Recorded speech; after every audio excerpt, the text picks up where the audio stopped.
בעזרת השם, ערב טוב לכולם קודם כל. בעזרת השם, הערב אנחנו נדבר על נושא מאוד מעניין. הנושא הזה אחרית הימים. מה יהיה באחרית הימים? הנושא הזה מאוד מסקרן. מה יהיה, איך יהיה, מה לעשות. כמו שהנושא הזה הוא מאוד מורחב, לא נספיק לעשות אותו בשיחה אחת, אנחנו נחלק אותו לשתי הרצאות. אז בעזרת השם ההרצאה הזאת תהיה, נדבר בהרצאה הזאת על אמונה בביאת המשיח. איסור דחיקת וחישוב הקץ, זאת אומרת, האם מותר לחשב מתי יגיע המשיח, האם מותר, האם אסור לחשב מתי יגיע, לא יגיע. מהם סוגי הגאולה שיש, ומה הסימנים שמראים לנו שאנחנו נמצאים בימות המשיח. בהרצאה השנייה, עוד בעזרת השם נדבר על גוג ומגוג, מלך המשיח, תחיית המתים, סוף העולם הבא, כל הדברים האלו. אני רוצה קצת נביא הקדמה לגבי השיחה של היום. הדור שלנו נקרא עקבתא דמשיחא. מה זה עקבתא דמשיחא? מה אנחנו שומעים מהמילה עקבתא? מה שומעים? עיכוב. עקב, לשון עקב. עקבתא דמשיחא. אנחנו מבחינת העקב שבגוף. אוקיי? זאת אומרת, אם אנחנו נמשיל את זה לגוף, אז האדם הראשון, כן? נגיד שהאדם הראשון הוא בתקופה של הראש. זה מתחיל מהראש. ממשיך האבות, כן? הנביאים, לאט לאט יורד הראשונים, האחרונים, עד שמגיע לזמן שלנו. אז הזמן שלנו, אנחנו בעקבתא דמשיחא. הרי כל הגוף על מה הוא הולך? על העקב. ועם כל הכבוד לעקב, אבל איפה תורות הוא הולך ברפש, בתית, נכון? אז זה הדור שלנו שאנחנו נמצאים בתוך הזממה, אבל הדור הזה עליו יושב כל הגוף. כל הגוף הוא מושתת על מה? על עקבתא דמשיחא, על הזמן שלנו. לכן, כידוע, שהעולם קיים 6,000 שנה. אבל לפני כן כדאי שנאמר, להבדיל אלף הבדלות בשביל להבין מי אנחנו, מה הדור שלנו, אז משלים את זה לבניין שעומדים לבנות בניין גדול. אז כידוע שעומדים לבנות בניין, אז יש מהנדסים ויש אדריכלים, ומביאים את מיטב המוחות בשביל שהבניין יהיה פרפקט, נכון או לא? אבל מה קורה? ברגע שבנו את כל הבניין, והשקיעו את כל המוחות בבניין, בסופו של דבר בשביל להכניס את האוכלוסייה בפנים, צריך לנקות אותו. אז מביאים חברת ניקיון, שעשו פוליש יסודי נקי, שיכנסו פנימה.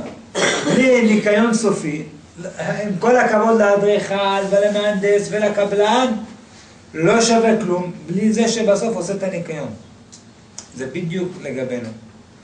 האבות הקדושים, התנאים, הנביאים, התנאים, האמוראים, ראשונים, האחרונים, הם בנו את כל הבניין שלנו מסביב. אבל אם לא אנחנו המנקים, אנחנו קוראים לנו כאילו, כן, למשל, אנחנו עושים את הניקיון של סוף הבניין, סוף העולם. בלעדינו לא שווה, אנחנו כאילו סוף התסריט, שבלי סוף התסריט לא שווה כל הסרט. חתכת את הסרט בסוף, מה זה שווה? אתה לא יודע מה יהיה. אז אנחנו כביכול אלו שעושים את סוף התסריט. אז כמו שאמרנו, ידוע שהעולם הוא קיים 6,000 שנה. והמוקצב 6,000 שנה העולם יהיה קיים, באלף השביעי הוא יחרב. לאחר מכן הוא יחרב. אנחנו נמצאים כעת כיום לקראת סוף האלף השישי. סוף האלף השישי, דהיינו אנחנו נמצאים בשנת 5773 לבריאת העולם, תשע"ג. וכמו שאמרנו, הימים האלו נקראים ימות המשיח.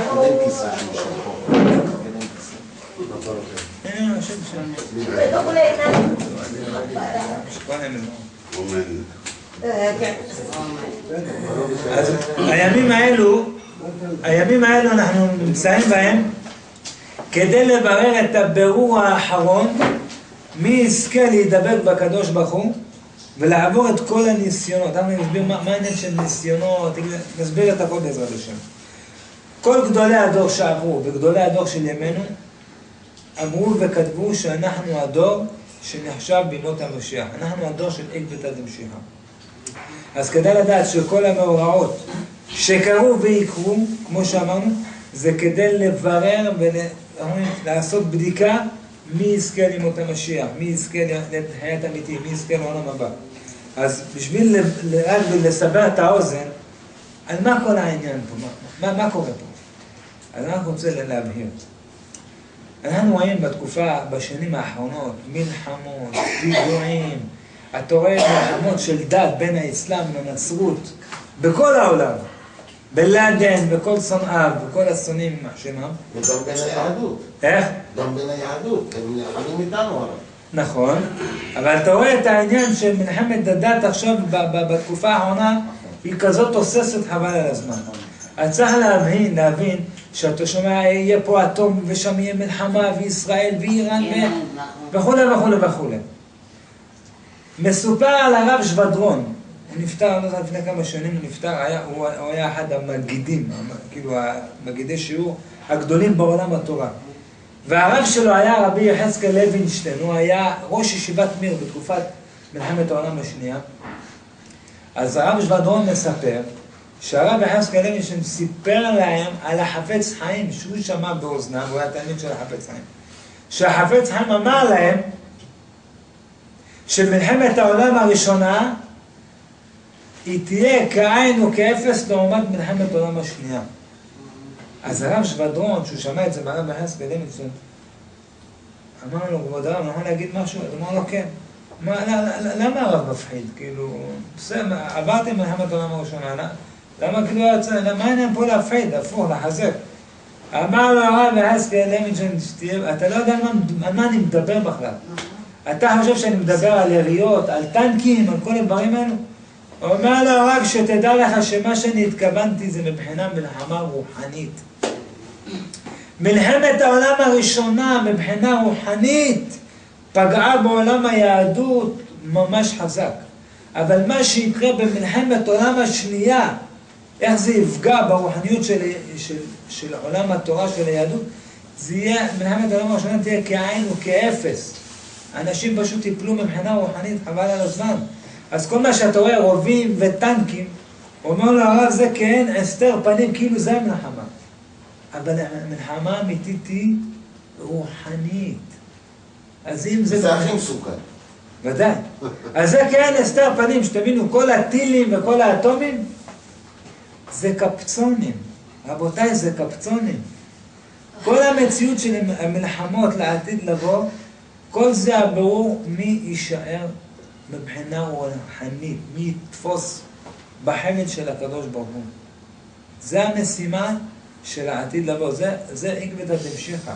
אז הכל זה הסתר פנים, שנגיד אתה שומע מלחמה פה, ואיראן מאיימת באטומי, והערב וכו', ואני לא שומע אחד לשומע מה שאתה שומע מהאנשים פה ושם. צריך להבין שזה הבל הבלים, זה כן הסתר פנים שזו המלחמה האמיתית. אבל המלחמה האמיתית רבותיי זה שהאדם הוא נפתח למשהו שהוא נגד עולם היהדות, נגד התורה והמצוות, והוא יורד רוחנית.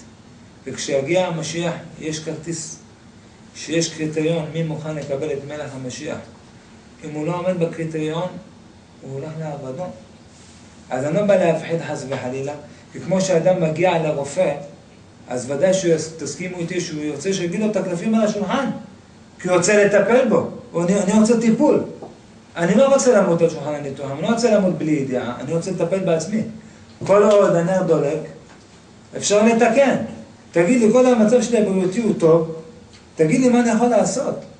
מסכימים איתי? אז אותו דבר גם בעניין הזה שאנחנו באים להגיד את הדברים האלו, זה סך הכל לחזק אותנו, לקדם את התרופה למחלה. נתחיל בדבר הראשון, שהדבר הראשון זה יסוד האמונה בביאת המשיח. לצערנו הרב, אני אומר את זה, אנחנו הרבה מדברים על משיח, משיח, משיח, אבל בתת מודע שלנו, אני אומר את זה גם על עצמי, כולנו ביחד באותה קלחת, מרוב כל הצרות שיש לנו.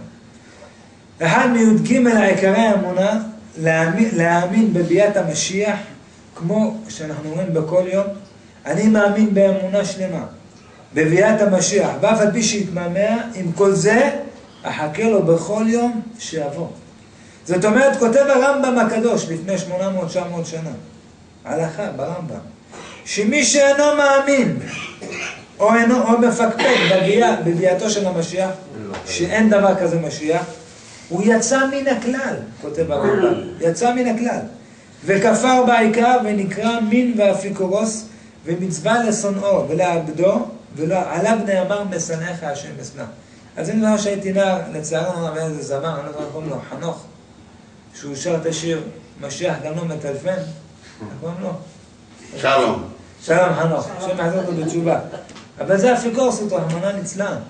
שלקחת את הדבר הזה של אחד מי"ג עיקריים, ולשיר את השיר הזה, השם מרחם, בפורום של עשרות שנים. אני אומר, השם יעזור אותו בתשובה, אמרתי את זה בהתחלה. זה מתחיל ככה. כן. אחרי זה מסתיים. הרבה קיבוצניקים חזרו בתשובה. כן. אז לכן... זה מפריע לו, אם לא מפריע לו, אז הוא לא מדבר על זה. הוא אדם שאומר, אני לא מאמין באלוהים. אם הוא לא היה מאמין, הוא לא היה מדבר, אבל הוא כן מאמין. השם יעזור אותו בתשובה. אז לכן צריך לצפות, לחכות ולצפות ללא, ככה כתוב, ללא הגבלת זמן ומקום, אלא חכה לו בכל יום שיבוא. אז מלא מובן שאחת השאלות שאדם מגיע לעולם הבא, האם ציפית לישועה? כתוב, נסעת ונתת באמונה, קבעת עתים לתורה, קבעת עתים לתורה, ואחת גם השאלות זה האם ציפית לישועה. עכשיו צריך לדעת שכאשר עם ישראל לא מחכה לישועה, כתוב בספרים הקדושים שעם ישראל, כשהוא לא מצפה למשיח, הוא גורם שיבוא חס וחלילה גזרות, רחמנא ליצלן, על ישראל. ולכן על זה כתב הרבי יחזקאל לוינשטיין. הוא כתב, כי עלינו לדעת שרק אלו שציפו לגאולה, הם יזכו לגאולה. איפה רואים דוגמה כזאת? ביציאת מצרים. יציאת מצרים כתוב שהם יצאו חמושים. אל תקרא חמושים, אלא חמישית. הם יצאו חמישית, תראו לעצמכם, יש אומרים שהם יצאו 3 מיליון, אבל תכפיל אם זה חמישית, תכפיל כמה הם היו. יצאו רק חמישית. למה? כתוב בספרים הקדושים, כי הם ציפו לישועה. מי שלא ציפה לישועה, לא זכה לצאת. אתה לא ציפית לישועה? חשבת אתה במצרים, הנה עכשיו בניו יורק סיטי של מצרים, אין בעיה, תישאר שתעקב שמה. ולכן כל אלו מתו, כמו שאמרנו פעם אחת, כל אלו מתו במכת החושך. תעשה החישוב, 4 חלקי 5 מתו ביציאת מצרים, זה מיליונים מתו, למה? כי הם לא ציפו לישועה. ואיפה רואים את זה בפסוק? לומדים מהפסוק לומדים זאת שכתוב, מותניכם חגורים, נעליכם ברגליכם, ומקלכם בידכם, ואכלתם אותו בחיפזון. זאת אומרת, כמו שהאדם מבטין ומצפה, הנה, מתי יהיה האור הירוק? ישר לצאת, להיות באיקון. הוא אומר, איך בן אדם צריך לחכות לישועה? כתוב בספרים, שכמו, מביאים את זה כהן משל, כמו אדם חולה, שהוא אנוש במיטה, והוא יודע שהרופא עומד להגיע אליו בבית. וכל נקישה בדלת, אולי זה הרופא, הוא מחכה כבר לתרופה, אומרים לו, כך צריך לחכות למשיח. זה רק בשביל לסבר את האוזן, מספרים על הבבא סאלי זצ"ל, שהיה לו חליפה מיוחדת לקבל את המשיח. והנה יום אחד הוא היה אמור לקבל איזה רב אחד, אז השמש שלו, כאילו בא אליו, אמר לו, הוא הגיע. אז השמש התכוון שהרב שבא לבבא סאלי הגיע. הבבא סאלי חשב שהוא המשיח. הוא רק שם את החליפה. אמר לו, איפה המשיח? הוא לא, אני התכוונתי. זה היה כזאת ציפייה של מי, אבל זה לא בדרגות שלנו. רק לספר את האוזן. איזה ציפייה אמורה להיות לנו לביאת המשיח. אז לכן אומרים לנו, מצד אחד, מצד שני, אמרנו שיש את המשיח. אבל מצד שני, יש איסור לדחוק את הקץ. תכף נסביר למה זה איסור לדחוק את הקץ. זאת אומרת, אל תבוא ותעשה חישובים מתי הוא יגיע, מתי הוא לא יגיע, האם זה מותר או אסור. אז אני, ברוך השם, קצת זיקה אותי קצת לראות בספרים לגבי העניין הזה, וכך ראיתי. כתוב בפסוק, השבעתי אתכם בנות ירושלים, בצבאות או בעלות השדה. אם תעירו ואם תעוררו את האהבה עד שתחפץ. מה הפסוק הזה אומר? אומר לנו חז"ל, 6 שבועות השביע הקדוש ברוך הוא את בוראיו. לא לגלות. ובכללם, אחד מה6, השבועה שלא ידחקו ישראל את הקץ. זאת אומרת, אל תנסה לחשוב מתי המשיח יגיע, מתי ימות המשיח, מתי הימים האחרונים. אז על השבועה הזאת נחלקו רבותינו מה הכוונה על הפסוק הזה. אז יש שפרשו שאסור לדחוק את הקץ על ידי משיחי שקר. ידוע שהיו הרבה משיחי שקר, שבתאי צבי ועוד אלו שדומים לו. הכוונה, אז יש כאלו שפרשו שאסור לדחוק את הקץ על ידי כל מיני משיחי שקר, בבות למיניהם, עליהם נאמר שאסור לדחוק את הקץ. כאילו תגיד עכשיו המשיח עבור מתי, זה אסור. יש אומרים שהכוונה לא לדחוק את הקץ, כאילו זאת אומרת שלא ירבו בתחנונים יותר מדי על קירוב הגאולה. שמעת שומע, מה זה לא להרבות בתחנונים? אז יש כזה כל מיני פירושים. יש מפרשים כפשוטו, שהקדוש ברוך הוא, אין רצון לקדוש ברוך הוא שיבוא המשיח לפני זמנו, ואפילו לא על ידי תפילה מרובה. אל תתפלל, מתי שיגיע, יגיע. איפה רואים דוגמה מאלפת לזה? מסופר בבבא מציעא, מסכת בבא מציעא מסופר על מי? על רבי. רבי היה רבי יהודה הנשיא. מי היה החברותא שבא לבית מדרש שלו? אליהו הנביא. והנה יום אחד אליהו הנביא לא הגיע, איחר. זה היה ראש חודש. הוא איחר, אז אמר לו, למה איחרת? אז אמר לו, אני כל יום בשמיים מעיר את אליהו, את אברהם אבינו, נותן לו את הידיים, מקים אותו, הוא מתפלל, ואני מחזיר אותו כאילו לשכב. אחר כך את יצחק נותן לו ידיים, מעיר, מקים אותו, הוא מתפלל, וככה ליעקב. אז הוא אומר לו, למה לא תעיר את כולם, את שלושתם בבת אחת? התפללו כולם ביחד, ואז הוא אומר לו, אם אני אעשה את זה ביחד, הם יקבלו רחמים על עם ישראל, יתפללו ויגרמו שהמשיח יבוא עוד לפני זמנו. אומר לו, רבי, האם יש מישהו פה בארץ בדרגות שלהם? אומר לו, כן. אומר לו, מי? הוא מנסה לדלות ממנו. אומר לו, רבי חייא ובניו. רבי קין, נדלקה לנורה, אמר, אין בעיה. אותו יום הוא גזר תענית ציבור, הביא את כולם לבית כנסת, קרא לרבי חייא ובניו, אמר להם, אתם משליחי ציבור. רבי חייא עלה עם בניו, התחילו להגיד 18, רבי חייא אומר משיב הרוח, התחיל הרוח. מוריד הגשם, התחיל לרדת גשם. הוא בא להגיד ברוך אתה השם, מחיה המתים. הוא בא לחתום בברכה, ברוך אתה השם, התחילה הארץ להזדעזע. ובשמיים התחילו להגיד, מי גילה את הסוד הזה? אמרו אליהו הנביא. לקחו את אליהו הנביא והיכו אותו ב60 מלכות של אש. וישר אליהו הנביא, בשביל שלא יהיה הדבר הזה שהקדימו את המאוחר, הוא ירד אליהם לאותו מקום בתור דמות של דוב מאש, והיה בין הקהל והברח את האנשים. ורק בשביל שלא יבוא המשיח קודם זמן. כך מובא במסכת בבא מציעא. אז רואים מכאן, מצד אחד, שאל תרבה בתחנונים. מתי שיגיע, יגיע. אבל מצד שני, יש ביארו, שמה הכוונה לא להרבות בתחנונים? זה על ידי שמות קודש, כאילו משהו שמעל גדר הטבע. כמו שמות הקודש, תעניות, תפילות. הדברים האלו, אל תעשה את הדברים האלו בשביל לקרב את הגאולה. אבל תפילות אין בעיה. איפה רואים דוגמה? יציאת מצרים. מה כתוב בפסוק? רבנו בחיים מסביר על הפסוק, ותעל שבעתם אל האלוהים מן העבודה. זאת אומרת, אף על פי שהגיע כבר הקץ. הגיע כבר הקץ, זאת אומרת, הם לא צריכים לחכות עם ישראל להשתעבד 400 שנה. אבל לא הגיע 400 שנה, הם סך הכל היו 210 שנה והם יצאו. אבל בגלל שהקדוש ברוך הוא שמע את התפילות שלהם, הוא הקדים את הגאולה. מפה רואים שיש אומרים שאפשר להתפלל בשביל לקדם את הגאולה. יש פרשנות שאומרת על 210 שנה, מבחינת העבדות זה היה כמו 400 שנה. כן, זה היה, כן. עוד פרשנות. כן. כמניין ברידו. יפה. אז אומרים לנו, גם רבנו חיים ויטל, הוא היה תלמיד של הארי הקדוש, הוא כותב שלעתיד לבוא עתידים ישראל לצעוק צעקות גדולות בימי גלותו, ועד ישמעם אל ויענם. ואף כתב בספרו פרי עץ חיים, שעיקר העבודה בימות המשיח היא התפילה.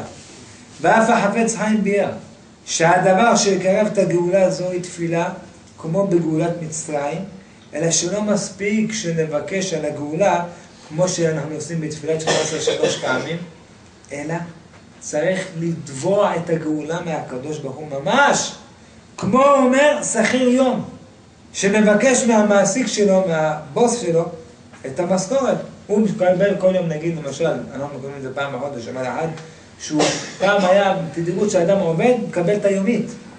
אז כמו שאתה בא לבוס שלך, עבדתי 8 שעות, תביא לי את הכסף. ככה אנחנו צריכים לבקש מהקדוש ברוך הוא. בשביל להראות על מי זה היה חפץ חיים, איך היה לו את המציאות הזאת לקדוש ברוך הוא, מסופר עליו שכל יום בחצות לילה הוא היה עולה לעליית גג, משהו כזה, והיה מתפלל לקדוש ברוך הוא, והיו מאזינים התלמידים שלמה אומר. אז היו שומעים אותו מתפלל לקדוש ברוך הוא, תודה רבה מה שהבאת לי, תודה על הכל, על המשפחה, על הכל, על התורה, ופתאום רואים אותו קצת איזה טון, הקדוש ברוך הוא הבאת לנו תורה, אנחנו זכינו בתורה, תראה איזה תנאים קדושים, איזה נביאים, איזה תלמיד החכמים, אבל תראה איזה צרות, איזה רדיפות יש לנו בגלל התורה הזאת. ואז הוא פנה לשמיים ואמר, צדיקים, אתם נפטרתם מהעולם, תתפללו עלינו כבר, תתפללו עלינו, תשלחו כבר את המשיח כבר. וככה יום יום החפץ חיים היה מתפלל. למה מי זה החפץ עוד חיים? רק לספר את העולם, הוא היה מחכה. זה היה אצלו בדם. מסופר על עיירה אחת בתקופה שלו שהיו צריכים לחפש רב לקהילה שלהם. אז הם תפסו איזה רב כאילו, ואמרו בוא תהיה לנו רב. הרב הזה הלך להתייעץ עם החפץ חיים. הרב התלבט, החפץ חיים התלבט. אתם יודעים מה הוא אמר להם? היו מסביבו הרבה אנשים. אז הוא אומר, השאלה הזאת ספציפית לגבי הרב, זה קצת קשה לי להכריע, אבל היות בה אנחנו בשנת השמיטה, וידוע שבמוצאי שמיטה, מוצאי שביעית, יש סיכוי שהמשיח יבוא. אז אולי נחכה שהמשיח יבוא, והוא יברור לנו את הספק. היה שם אחד בצד, איזה רב אחד שהסתכל על הרב וכזה גיחך. כאילו, מה, המשיח יבוא? החפץ חיים קלט את זה. הוא תפס אותו בחולצה, אמר לו, אצלי זה בגדר ודאי. אצלי זה בגדר ודאי שהחפץ אמור, שהמשיח אמור להגיע. אז כמו שאמרנו, זה העניין של דחיקת הקץ. עכשיו, לאחר שבארנו את איסור דחיקת הקץ, האם, כמו שאמרנו, מותר לחשב מתי יהיה הקץ? כי היום אנחנו רואים כל הזמן, יש כאלו שאומרים, הוא יגיע בתש"ין, הוא יגיע עוד 15 שנה, סוף העולם יהיה בשנת 2015, שמעתי לפני 10 שנה, כן. האם יש בזה בסיס? צריך ללמוד מיעקב אבינו, שלא צריך. יפה, אז אנחנו נראה את זה. כי הוא רצה לגלות להם. פרשת ויחי, נכון? הוא לא גילה. הסתתרו? למה לא גילה? כתוב שהסתירו ממנו את הקץ. לא, למה הוא לא גילה? אוקיי, אבל... כי לא היה בשמות של כל הילדים שלו האות קוף וצדיק, קץ. יפה. נכון. זה מעט שמביאים את זה בספרים, נכון. נאמר בנביא חבקוק, כי עוד חזון למועד ויפח לקץ ולא יחזר, אם יתמהמה חכה לו, כי בו יבוא לא יאחר. מה הפסוק הזה אמר לנו כאן? אמרו לנו חז"ל במסכת סנהדרין, שכוונת הפסוק, טיפח עצמותיהן של מחשבי הקיצים. זאת אומרת, אם אתה בא לחשב מתי יגיע המשיח, טיפח עצמותיך. למה? מה האיסור פה? אז מבינינו חז"ל, מה הסיבה? נתראה לעצמנו שבא רב פלוני או מישהו פלוני ואומר, תדעו לכם שבעוד חודשיים, בשעה 12, מגיע המשיח. ומביאים לו מה זה במה, והוא מפרסם את זה בכל העולם. כל היהודים כאילו כמהים. מגיע השעה והמשיח לא בא. מה הוא עשה להם? קירר להם את האמונה. הכניס להם את האמונה בפעם הם ולא יאמינו. לכן אמרו חז"ל, תשתוק. אתה לא יודע, תשתוק. אם אתה יודע, תשתוק. כבוד השם אסתר דבר. אז לכן, מובא, מה צריך לעשות? אז אומרים לנו שצריך לחכות בכל זמן ובכל מצב, שנאמר אף על פי שיתמהמה, עם כל זה יחכה לו. מסופר בגמרא על רבי זרע, מסכת סנהדרין, שורת תלמידי חכמים שעוסקים בנושא הגאולה. אז הוא אמר להם, בבקשה מכם, אל תרחיקו את הגאולה, אתם עושים כל מיני חישובים, אל תרחיקו את הגאולה. למה הוא אומר להם הרי שנים, 3 דברים באים בהיסח הדעת, אתה לא שם לב זה מגיע, מה? משיח מציאה ועקרב. משיח, אתה פתאום, הנה משיח! אתה הולך ברחוב, 200 שקל, הנה מציאה, בהיסח הדעת. אתה פתאום יושב על איזה כיסא או איזה שופר, עקרב, מאיפה הוא הגיע? אני לא יודע. אז עכשיו דברים מגיעים בהיסח הדעת, אבל בואו בינינו, כשאתה קורא את הגמרא הזאת, מה באים למכור לנו פה, כמו שאומרים? משיח, מציאה, עקרב. זה משהו יפה. אומרים לנו, תדע לך מי שהכין את עצמו מבחינה רוחנית למשיח, אז המשיח יהיה אצלו באמת מבחינת מציאה. המשיח הגיע, אני מוכן. אבל לא עלינו מי שלא הגיע, לא עבד על עצמו מבחינה רוחנית, ושיבוא המשיח, זה יהיה לו מבחינת עקרב, אתה לא מוכן רוחני.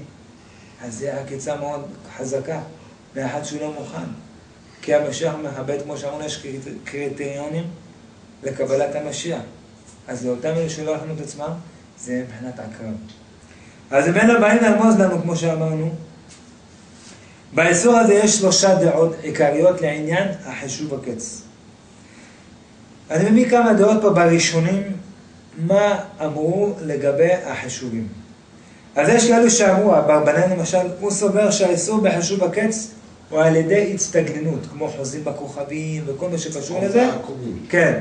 בדברים האלו אסור לחשב את הקץ. יש שאומרים למשל, זה הרמב"ן בנון, שבכל אופן אסור, אלא שאיסור זה דווקא לדורות הרחוקים. אלו שהיו לפני המון זמן מן הגאולה. אבל בימינו אין איסור לחשב את הקץ.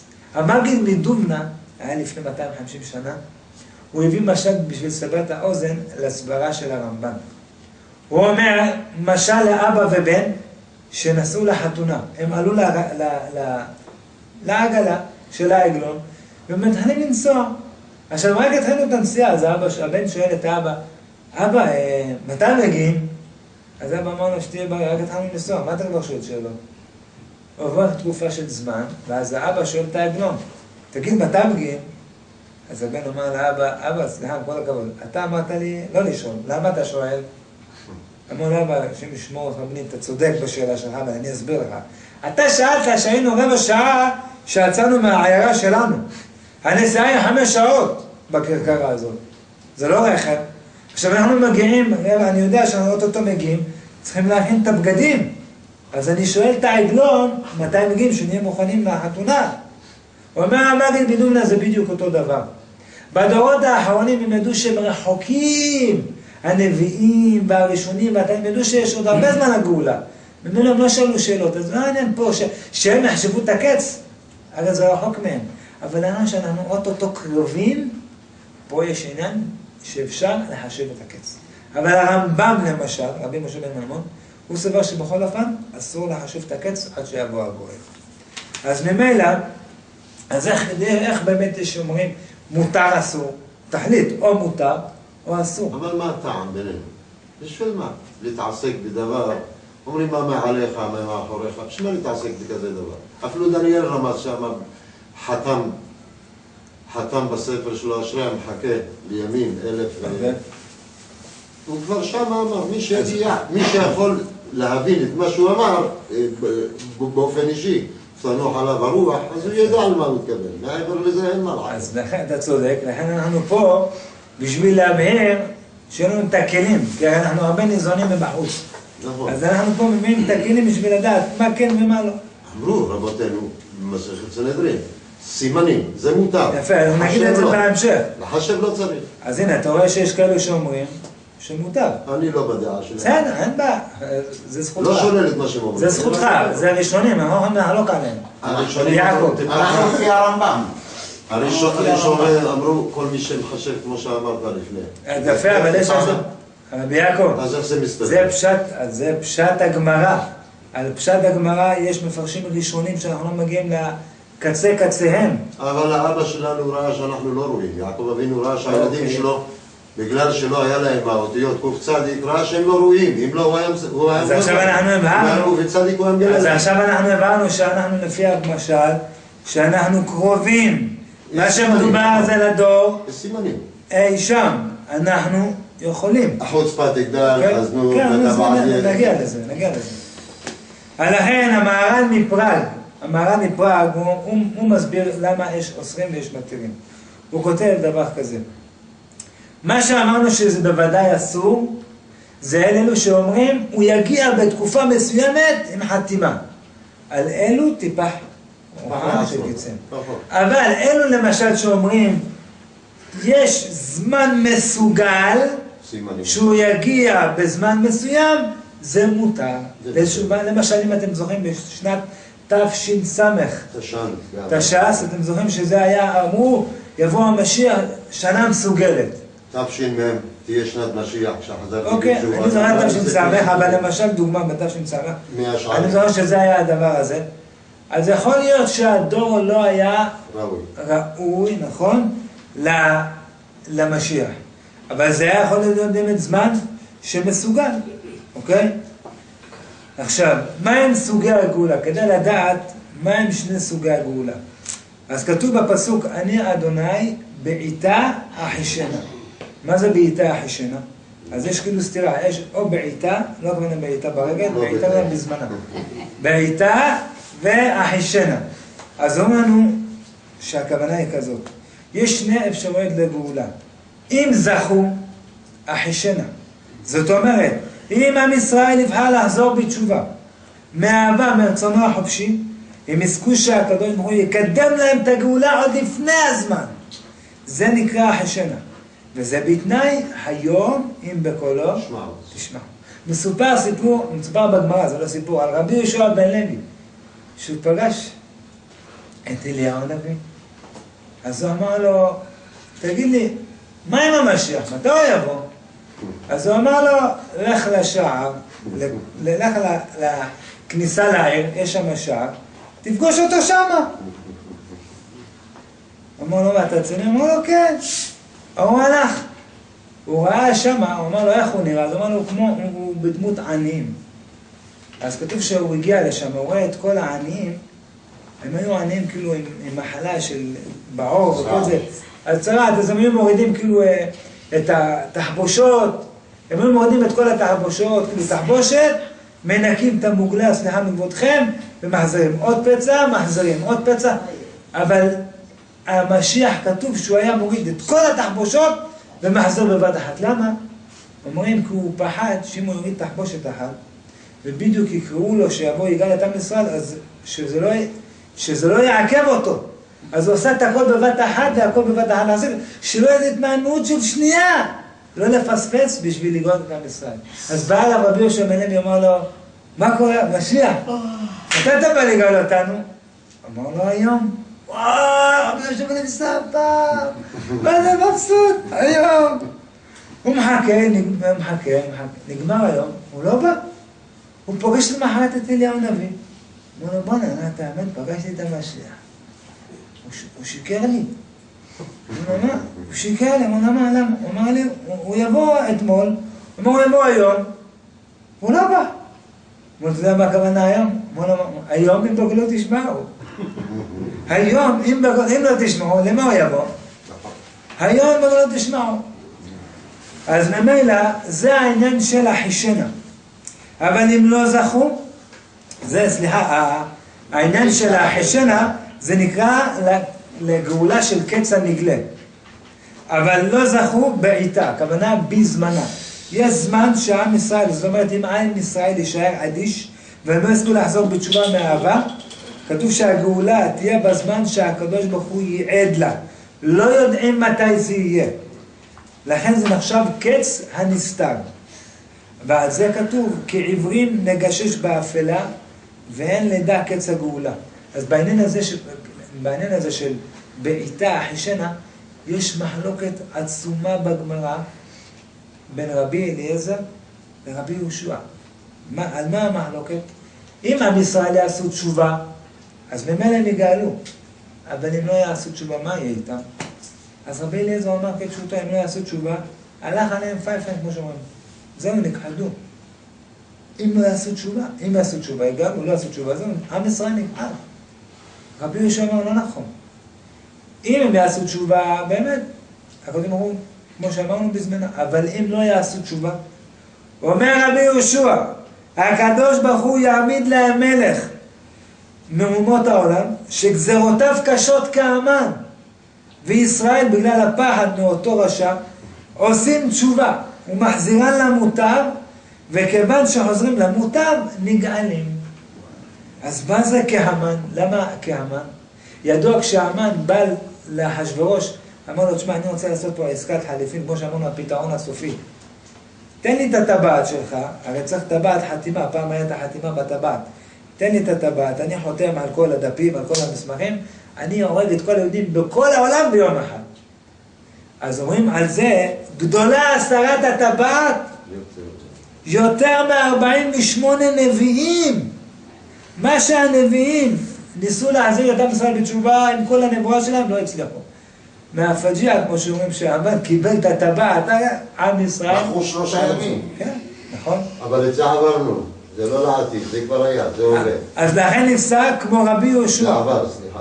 שיהיה זמן קבוע, אבל הקדוש ברוך הוא יגאל אותם, אם הם יחזרו, גם מהרבי תשובה, כמו שאמרנו, יש להם אופציה. עכשיו יש הבדל מהותי שמובא בגמרא בין שני סוגי הגאולות. אמר רבי יהושע בן לוי, אם עם ישראל זכו, יבוא המשיח על ענני שמיים. מה זה ענני שמיים?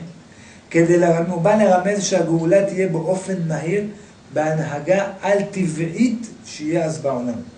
אם הם לא זכו, יבוא המשיח בתור עני רוכב על חמור. כמו עני שבא על חמורו בעצלות כדרך הטבע באופן פשוט, רק לאחר מכן יכבוש את כל העולם. ואומרים לנו למה דווקא על החמור? מה הסיבה על החמור? חומר, לבטל את החומר. החמור מסמל בהמת מסע. שזה בא לרמז שישראל נגאלים לא בזכות המעשים שלהם, אלא בזכות סבלם אשר הם נושאים על עצמם גלות. אותו חמור, אומרים לנו חז"ל, זה החמור שרכב עליו אברהם אבינו בעקדת יצחק. והוא החמור שרכב עליו משה רבנו בבואו למצרים, והוא החמור שעתיד לרכב עליו המשיח. לכן מובא במדרש תלפיות, שכאשר משה רבנו נפטר ועלה על הר נבו, הוא עלה עם החמור, והחמור נשאר שם עד יבוא משיח צדקנו וירכב עליו. ככה מובא במדרש תלפיות. אז המהר"ל כותב שהחמור מסמל את החומר, והמשיח רוכב עליו ומתעלם ממנו, ואף ענני שמיים מסמלים את החומר רק במעלה יותר רוחנית. אותיות חמור, זה אותיות חומר. נכון. אז עד כאן, פחות או יותר כמו שאמרנו, זה לעניין החישובים. אנחנו עכשיו ניתן בעזרת השם את העניינים האלו שנקראים סימנים לתקופת חבלי המשיח.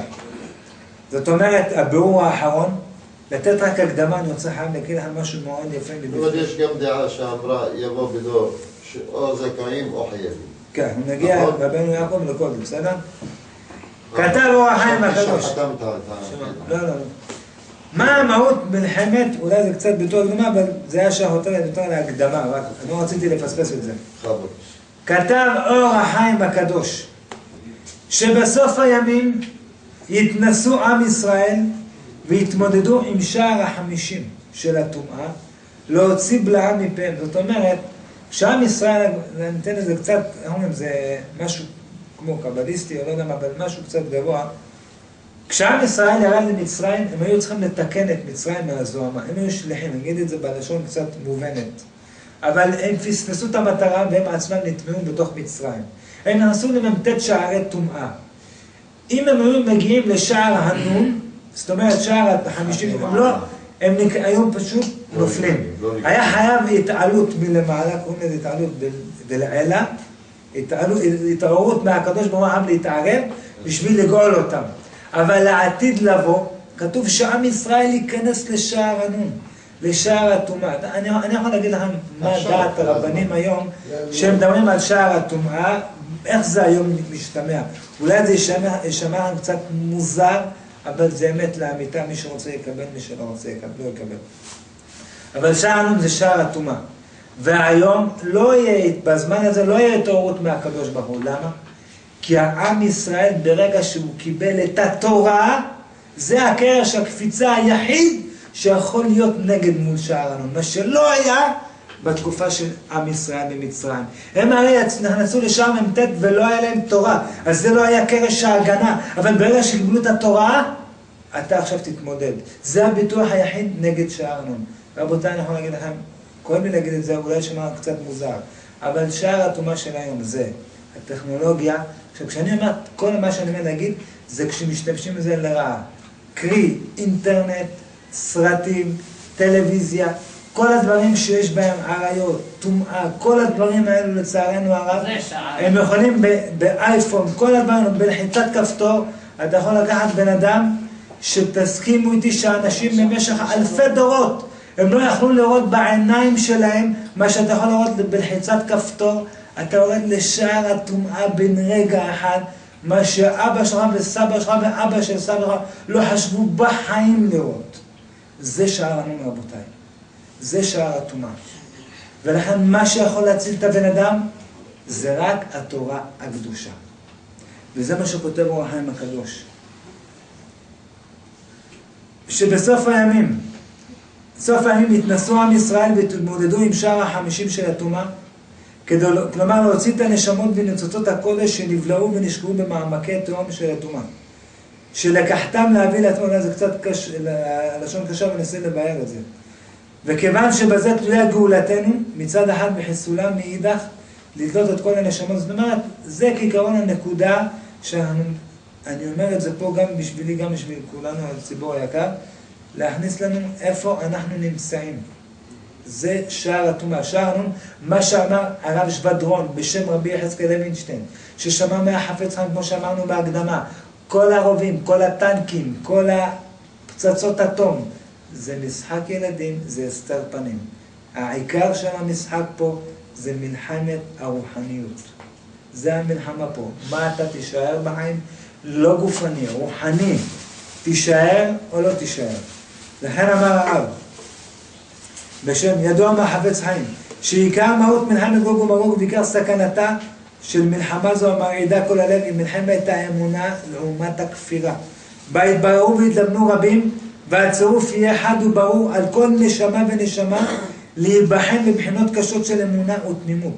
ורק נשמה אשר תעמוד ביציבות הרוח בפני כל הרוחות העזות שישבו, היא תהיה בת מלך לחזות בנועם השם ובשובו לציון ברחמים. אני אגיד רק פה בקצת, שדי לעשות את זה כמה שיותר אפשר, כמה שיותר מהר, את הסימנים של ימות המשיח. מובא בתנא דבי אליהו, למשך 6,000 שנה נגזר העולם להיות קיים.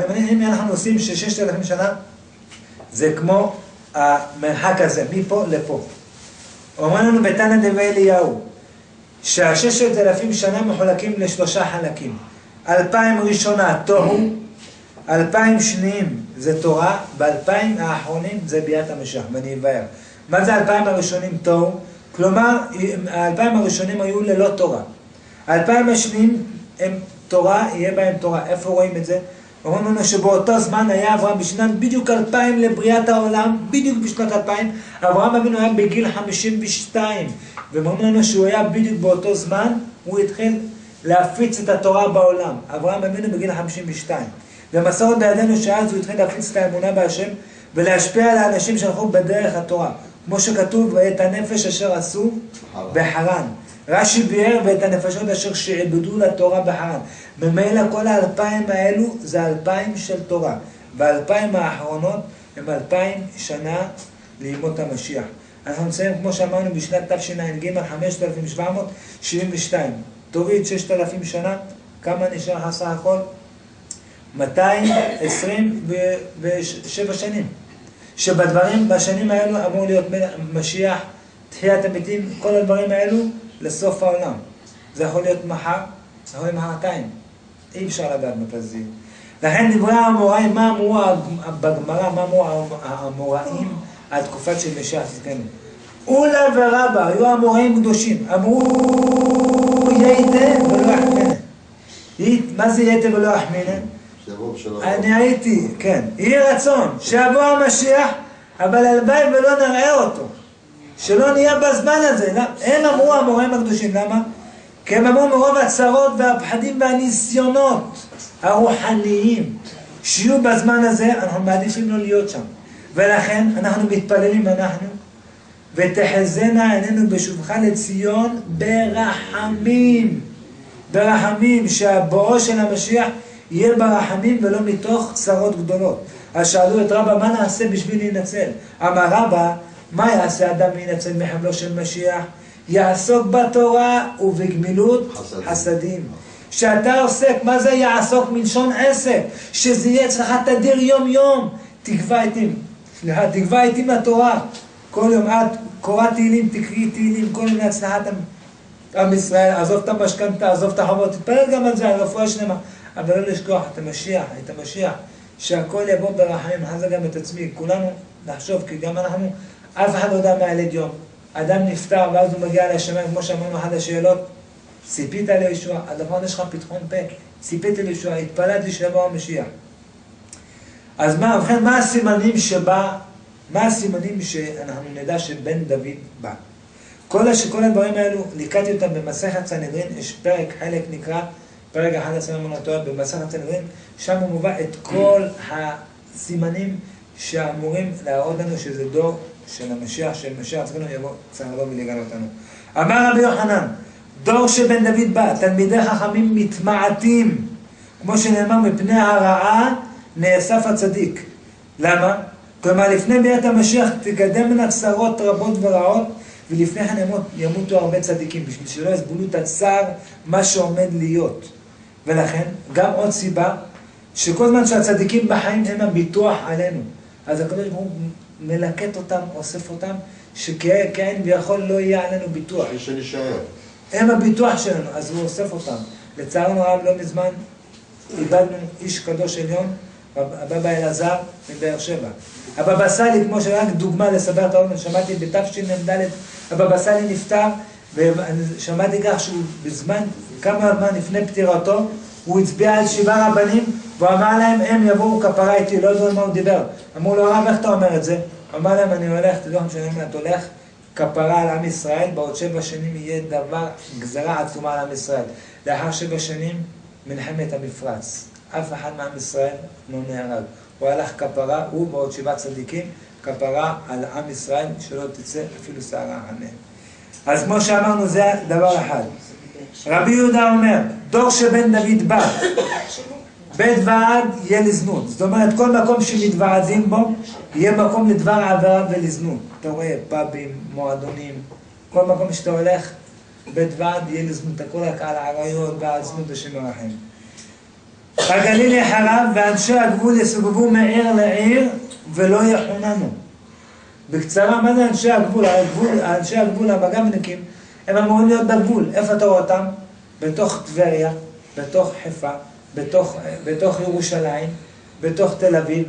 מה אתה עושה פה? אתה צריך להיות בגבול. מבלים, מתבלים. לא, מצד שזה, הם עושים בנו את התפקיד של מצד שלו, כן. אבל איפה הם אמורים להיות? בספר, אין שם בקצה של הגבול. אומרים לנו, לא, הכוונה היא כזאת, אם חושבים שחיילי הגבול יהיו אז בשימוש בתוך הערים, מרוב ריבוי הצרות שיהיו שם. אתה רואה, הערבים עושים כל מיני בלגנים. חוכמת סופרים, כן? חוכמת סופרים תסרח. חוכמת התורה תהיה מרוסה בעיני הדור, וחכמי התורה איש לא יערך אותם. ולא יכבד את חוכמתם, ואילו, להבדיל, הסופרים שיגידו, יכתבו דברי לשון הרע, ורכילות, ונאצה, הם יהיו מכובדים. זאת אומרת, הכל, רייטים, כל הדברים האלה שהם, הכל הפוך. והמשכים אומרים לנו, יראי חטא ימאסו. מה זה יראי חטא ימאסו? כל אלו שמפחדים לחטוא, אלו ששומעים על התורה והמצוות, כמו שצריך, יכפישו אותם, הם יהיו מנוסים על העם, ולא רק שלא יעריכו אותם. אומרים לנו, אלא הם עוד יכפישו אותם. כמו שאתה רואה, מה אומרים עליהם? אוכלי חינם, פרזיטים, דרוס כל דוס, וכו'. מילה כפרה, תפיחה בגב, קטנה. יש שולחן שם, זה משהו. היא שתתה משהו? לא, יעקב זה... תפיחות על הגב, ככה. כמו שעשו לנו כשהיינו ילדים. כתוב, פני הדור כפני הכלב. זאת אומרת, מה הכוונה? כמו שהכלב אינו מתבייש, כך פני הדור חצופים ואינם מתביישים זה מזה. רבי אלחנן וסרמן הוא היה תלמידו של החפץ חיים. הוא אומר, מה קשור פה הכלב לפני הדור?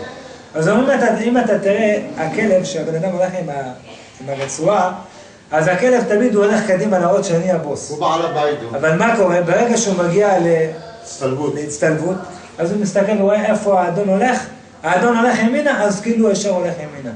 אותו דבר פני המנהיגי הדור. הם רואים מה הדור אומר, ימינה? כן, ימינה. אבל אתה צריך להגיד מה שבאמת הדור צריך. ליישר את הדור, לא מה שהדור מכתיב. זה הכוונה פני הדור כפני הכלב. הדבר שלאחר מכן, והאמת תהיה נהדרת. כלומר, המידה הטובה של דיבור אמת תיעלם. ובקושי ימצאו אנשי דוברי אמת, ואילו כיתות של דוברי שקרים יהיו מוצפים. היה איזה זוג אחד, זה משהו בדיחות, היה איזה זוג אחד, איזה בעל אחד שיום אחד הוא הביא איזה ארונית, והוא אמר לאשתו, אם את פותחת את הארון הזה, ביום שאת פותחת אנחנו מתגרשים. היא אמרה ככה, תפסה את עצמה. היא התאפקה 2 עד שהיא לא אכלה, בעלה לא היה בבית, פתחה את הארונית. מה היא רואה שם? 4 ביצים ושטרות של כסף, היא סופרת, 20,000 שקל. בעלה חוזר, אמר לו, תשמע, בעלי מתגרשים. הוא אומר, מה קרה? אמר לו, פתחתי. אבל לפני שמתגרשים, תסביר לי מה זה פה. אז הוא אומר, תדעי לך שעל כל שקר, שמתי פה ביצה. אמר, תשמע, 4 שקרים במשך 2 זה לא בגדיל. ומה זה הכסף? הוא אומר, מהתבניות שמכרתי.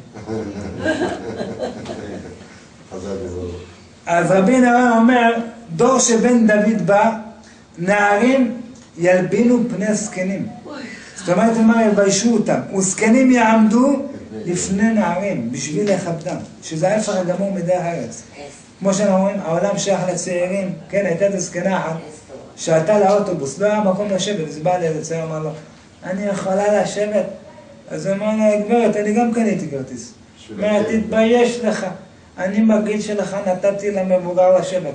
אמר לה, בגלל זה כואבים לך רגליים עד עכשיו. אבל זה פשוט, זה הכוונה כאן, כמו שאמרנו, נערים ילבינו פני זקנים.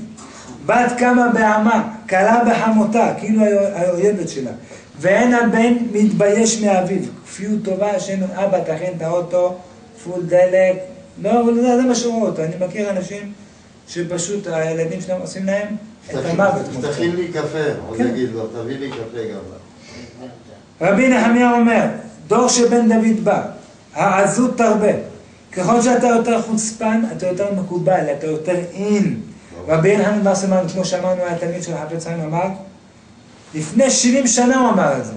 רבי אלחנן וסרמן. בני אדם יהיו חשובים. נדבר איתכם שהוא היה עוד לפני מלחמת העולם השנייה.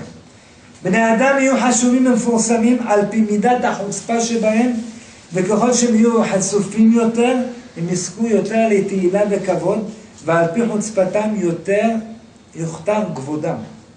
היוקר יעבד. מה זה היוקר יעבד? הכוונה לכבוד. שהכבוד יהיה מעובד שלא יכבדו זה את זה. ונהפכה כל המלכות למינות. המלכות השולטת בעולם תהפך למלכות של כפירה ומינות. ואין תוכחה. אתה בא להוכיח בן אדם, מי אתה בכלל?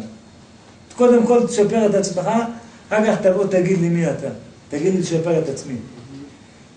ואומרים לנו, אמר רבי יוחנן בגמרא, אם ראית דור שמתמעט ממונו, אין כסף. מצב קשה. אם ראית דור שמתמעט ממונו, והולך ונעשה עני יותר ויותר, חכה לו, תדע לך שהמשך בפתח. שנאמר, ואת עם עני יושיע. הקדוש ברוך הוא יוניע עם שהוא עני.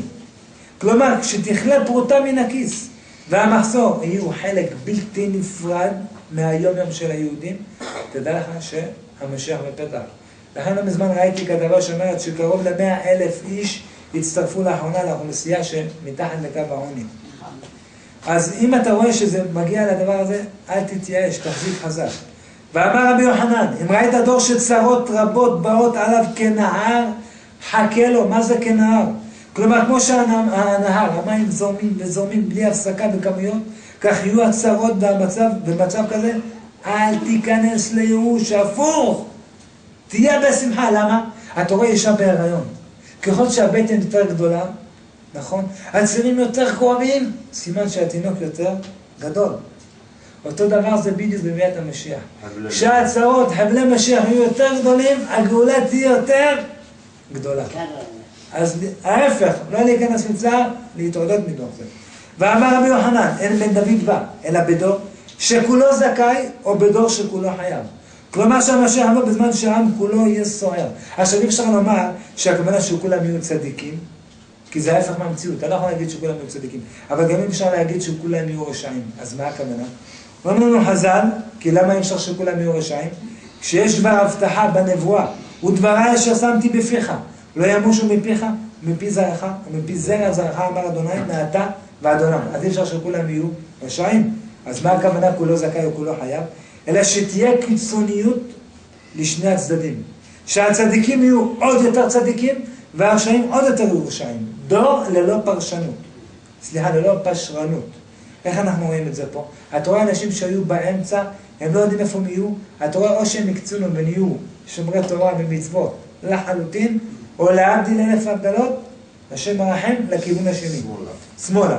אז אתה רואה את החפץ חיים, הוא הביא על זה משל, שהגאולה דומה לשער ברזל, שכאשר באים לסגור את השער הברזל, כל מי שנמצא באמצע הוא ימחץ. אז או שנמצא בתוך המחיצה, או בתוך, כאילו בתוך התחום של תוך הבית, או תוך העיר, או מחוץ עליו. ככה יהיו אנשים, או שהם יהיו בחוץ, השער עומד להסתגר, או שיהיו בחוץ של הרשעים, או אלו שיצליחו להיכנס בפנים, אלו יהיו עם הצדיקים. אבל בתנאי שהם משתדלים להיות כמו הצדיקים. ועל זה כתב דניאל הנביא, יתבררו ויתלבנו ויצרפו רבים, וירשו רשעים, ולא יבינו כל הרשעים, והמשכילים יבינו. המשכילים יבינו. כלומר, צריך להחליט באופן חד וברור, מי שייך לצדיקים ומי שייך לרשעים. אין דבר כזה אמצע. או. ורואים את זה היום מוחשי. אז כמו שאמרנו, רואים הרבה שהם היו בהשקפה שלהם באמצע, גם זה וגם זה, ואתה רואה אותם או כאן או כאן. ולכן אתה רואה אדם שהוא רחוק ממצוות. אדם היה כופר לחלוטין, הלך לתאין, הנפש שאתה לא רוצה, פתאום הוא גילה שם את היהדות, הוא חוזר, פתח בבית שלו שיעור תורה, והתחילו להתרבות אנשים. העבירו את זה למקלט הציבורי בשכונה, ותהילים לילדים, שיעורים נשים. אבל פתאום במתרס השני, פתאום יש איזה שכן שהוא מתנגד, שמאלני, מה פתאום? כפייה דתית, והוא אוסף אחריו עוד אנשים. ופתאום הוא שתי קבוצות, צדיקים, רשעים. ואתה רואה את זה במחישות כמעט בכל עיר ועיר, את הדבר הזה. זה אחד הסימנים, הסימפטומים רואים, סימפטומים שאתה קולט כל דור, או שכולו חייב, או שכולו זכאי. אז השם מזכה אותנו, אומרים, הבעל שם טוב מסיים בזה, שהדור, הבעל שם טוב גילה שבדור הזה, יתרכזו הנשמות מדור המבול ומדור הפלגה, שהם היו אדוקים בזנות ובכפירה. זאת אומרת, אנחנו באים בגלגול של דור המבול ודור הפלגה. ואלו ששולטים בארץ ישראל, ככה אומר הבעל שם טוב, הם גלגול של הבריונים שהיו בבית שני, שהם סירבו לשמוע להצעת התנאים בתקופתם. ולכן, אומרים לנו, שהאפיקורסות הגדולה תרד לעולם, והניסיון, כמו שאמרנו, שעל האמונה יהיה קשה מאוד, כמו לטפס על קיר ישר ללא סולם ומדרגות. לכן אני מאחל בעזרת השם לכולם, שנזכה לסיים עם דבר טוב, שנזכה בעזרת השם להתדבק בצדיקים, ונזכה בעזרת השם שנהיה בדור כל עם ישראל, אין בארץ ונרוץ לארץ, בדור שכולו זכאי.